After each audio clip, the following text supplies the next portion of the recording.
Hello guys, this is Doronsmovies and welcome to the third episode of the lore Q&A. So, just before I start anything, I just want to give you guys a quick announcement that I promised a stream in the previous video that would happen on Saturday, but some things came up, so I gotta change it up, so it will most likely be on midweek, like next midweek.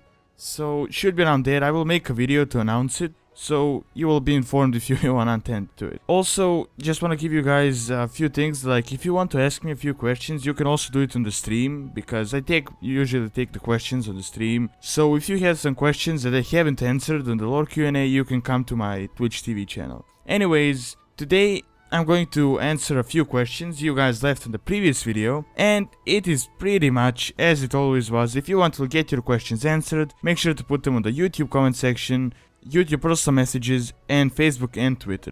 So let's not waste any more time and let's get to the first question. Yukine asks, why are the Blood Elves still able to become paladins even after Muru was killed? They have fell magic tainting them and their eyes resemble it, meaning that the light they draw from the Sunwell would just bounce back. As the fell magics repel the holy light, this is why Nobundo and the other Broken lost their paladin powers.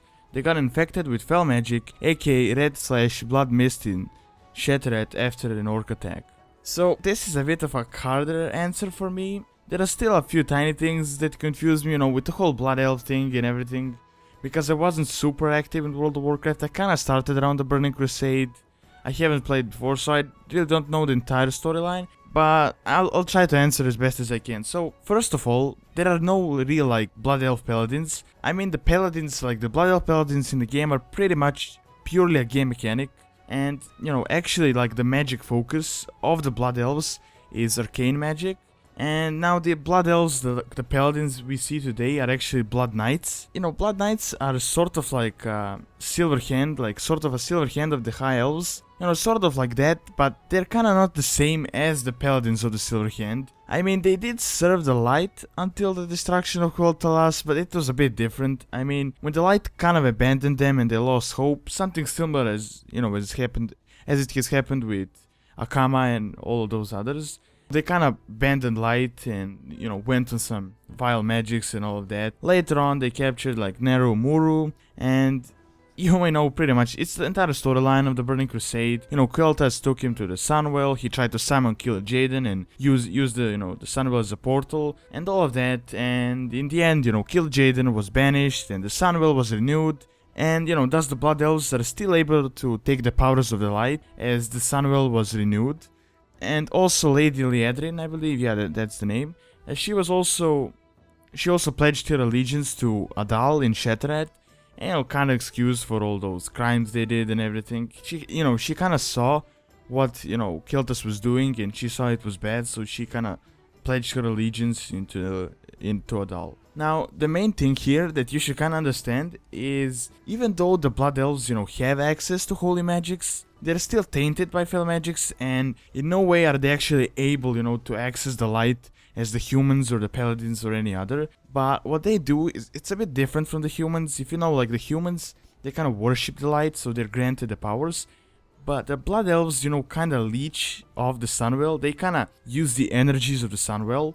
So, Sunwell is sort of like a tool, and it doesn't require any belief in the light and all of those aspects like religion, just as a human would need. So as I said previously, I mean, the Blood Elves aren't typically paladins. That is actually with a lot of classes in the game. I mean, Blizzard just adds classes in order to make it work, even though lore wise they're not all the same. Now, for example, the Tauren are actually Sunwalkers, not just regular priests. Same is for the Troll priests. They're kind of more like voodoo. They worship the laws, so they're not the same priests. And it's same with the Blood Elves. So I hope that kinda answered your question, but pretty much the prime example is that they don't use the light as others do. They kind of, if you could say leech of it. They kind of just collect the energies, if that makes sense. So I hope that kind of answered your question. I'll try to do a video soon, as it's going to be kind of relevant, as with all the Draenei stuff, the light and Velen and everything. It's it's kind of relevant to Worlds of Draenor. So hopefully a video will be coming up soon on on all of these magics, light, fel, arcane, and a few other practices. So should be out soon. Alright, next. Skull Shorties asks, I would like to ask a question about the Mok'Nathal and what role do you think they will play in Worlds of Draenor, or if you believe they will be active at all. I know that Rexxar was the data mined on MMO Champion, but that is about all I have seen. Alright, so I believe Blizzard actually said on the website that they will be in the game. I mean, it would actually make sense if they are in the game, but I don't think they mentioned anything like what sort of a role they will have. I think it's the same as with Orgrim Doomhammer. I mean, they said that Orgrim Doomhammer will be in the game, but they didn't say really what is the storyline behind that. But I'm like 99% sure that they will play a role. And, in the Burning Crusade, we actually saw them in Blade's Edge Mountains. That's in Outland. But when you look at the map, Blade's Edge Mountains is actually partially Gorgrond on the eastern side, and on the western side it's actually Frostfire Ridge. And you can even see that when I played on the beta and the alpha, you could see that it kind of resembles Blade's Edge Mountain, as it kind of has those spikes and everything. I believe that Mok'Nathal will be in Gorgrond, if I'm not mistaken, but, that should be it, like, geographically. Now, Rexxar seems like pretty much like a diplomatic type of a person, so I feel like the clan will be similar to that, but kind of similar to the Frostwolves. Noble, but, they can still put up a fight if they want to. But I don't really see them as being evil, or like working with the Iron Horde and all of that. But, they could be a lot more vicious than the Frostwolves, as they actually have ogres, have orcs. And, ogres are kind of evil. And, they also had these, like, arenas and battle pits. So they could be a bit more mean, if you could say that, more experienced and just raised to fight in the battle. So I could see that happening, but I believe, like, Rexxar will play a big role in the whole Mok'Nathal storyline. So we should probably see some interesting storylines over there. Alright, next on, Epic Ninja Nerd 7 asks, I've been recently leveling a Goblin Mage and I was wondering, how did the Goblins come to Azeroth? Any Goblin race lore? So I don't really want, in this video to cover the lore itself, but I plan on making a video soon. I plan on actually covering all of the races and also an RP guide, so I could probably make something on the Goblins soon enough, like soonish, I guess. But, firstly, I'm just gonna answer your question. So firstly, they didn't really come to Azeroth. They're kind of one of the natives, I guess, one of the ancient races. And I've seen this tree, like a chart, and it says that they actually originate from the trolls. And their original story is that they were like these really dumb slaves that worked for the jungle trolls, and they mined this, I believe the name is kil'jaeden, I don't know how to pronounce it, I believe it's kil'jaeden, that's that green thing that you could see in Kazan. And the trolls actually used the goblins to mine that, so they can use that kil'jaeden for voodoo practices. But later on, the goblins actually started getting those, and they were influenced by the mineral, and that influence actually increased their intelligence. And they also outsmarted the trolls and later on freed themselves. So they kind of made all of this technology and everything. But originally the goblins were pretty dumb, and they kind of, outsmarted them by the kil'jaeden mineral. Now, I feel like they were just made the same way as those, those little guys in Mists of Pandaria. Yeah, the Grummles. Yeah, I believe they were made the same way, in that way, because the trolls and the Mogu were actually these big empires back in the day, 10-15,000 years ago, and they were actually allies, as if you could tell from the storyline in Mists of Pandaria, and both of them were kind of evil, so I feel like they genetically modified them, so just to have them as slaves. Like, for example, if you play the storyline in Kunlai Summit, I believe, yeah. If you played the storyline there, you could see that the Grummles were actually genetically modified in order to make them as messengers to work for the Mogu. Later on they freed themselves, yeah, like today, but I mean, that's the original purpose. Same as with those raptor people on the Isle of Thunder and all of that. They were actually influenced, they were made by the Mogu as well. And I believe that the same thing happened with goblins, just they were made by the trolls. I believe they were like modified trolls or something like that. They kind of resemble them, they're just a lot smaller. Although, like, the goblins are actually really old. I mean, they're on Azeroth for ages. In War of the Ancients, they were actually mentioned, aiding Deathwing in the creation of the Dragon Soul, and that was like 10,000 years ago or something, so I mean, they were definitely there ages ago. Alright, next, Brandon asks, if the Dark Below happens, can we expect a new murlock race? They have a good setup like spear throwers and hunter warriors as regular murlocs, and maybe a new class Oracle, a mix between druid and a champion. First of all, I really don't see that happening anytime soon. I mean, if you know the genius, I mean, I'm not sure if it's genius or the genius, but you know who it is. Like those guys, like those fish guys from Mists of Pandaria. And they're actually evolved murlocs, and they're actually even considered wise by the Pandaren, and the Pandaren are actually intelligent as well. So, you know, that it would kind of make sense for these guys to join, as they're actually like intelligent murlocs. You know, but generally, like the murlocs we see everywhere, like Strangerton Vale and pretty much all over Azeroth, they're pretty dumb. I mean, they are very primitive and can't even talk. I mean, they have some basic game design qualities for them, like that can work, like design classes, models, even like cloth wearing abilities and everything. No, but they still really can't talk, do much intelligent stuff. You know, they aren't really like worthwhile allies, you know, that would work well for the Horde and the Alliance.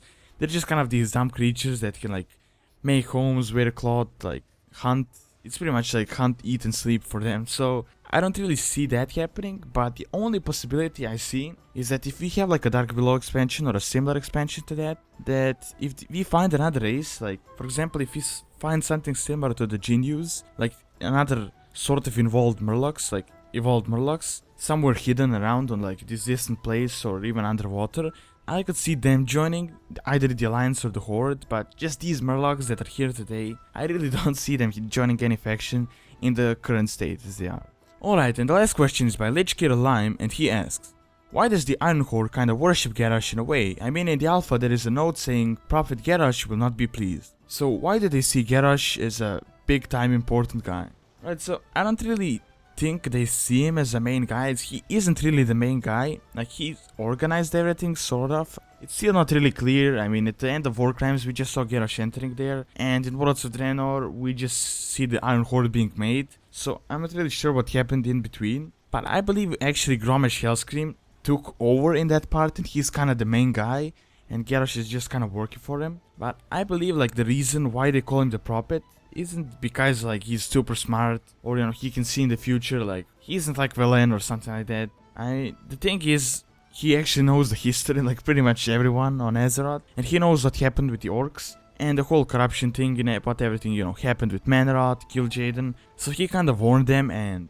explained to them, like, so that kind of works. I believe like he kind of opened their eyes in a way, so which kind of makes sense for them, because, you know, the Iron Horde actually does work out better for them than the demonic one, because they're still really strong, they have all this technology, and they're, you know, they still have their minds, they're not like these mind control demons. But I still really don't think like the Iron Horde is going to like worship Garrosh or see him as the main guy, but he's kind of the guy that actually made the Iron Horde, or at least just suggested it, and, you know, kind of just change the way the things were going. Alright, so that is all I have for now. Thanks for watching, and don't forget to like, favorite and subscribe. And also just wanted to give a quick note on these Q&As. I've seen a lot of people say that like I should edit some of this stuff, you know, just get some relatable footage in the background. But the thing is, I mean, it's not even a problem. I mean, I can do it, I can like edit it, but you know, I kind of want to make this Q&A sort of a podcast type of a video. And if I actually, like, it takes a lot of work to make everything relatable, and right now I have free time so I can do it, like I can edit everything. But the thing is, like, later on, it could be like really burdening, because these Q&As I can just make them as podcasts, so I can make them more often. But if I started like making this relatable footage like later on when I'm super busy, they probably would be coming like two times a month instead of like 2 times a week or something like that. So right now, like, the thing is, I will probably keep it, you know, just as a podcast thing. But if, you know, if something's changed, I could make it into like a video format. But right now it's just gonna keep the random footage, and I'm gonna work more on those RP guides and lore lessons and everything. So anyways, thanks so much for taking your time to watch this video, and I hope you can enjoy. See you next time.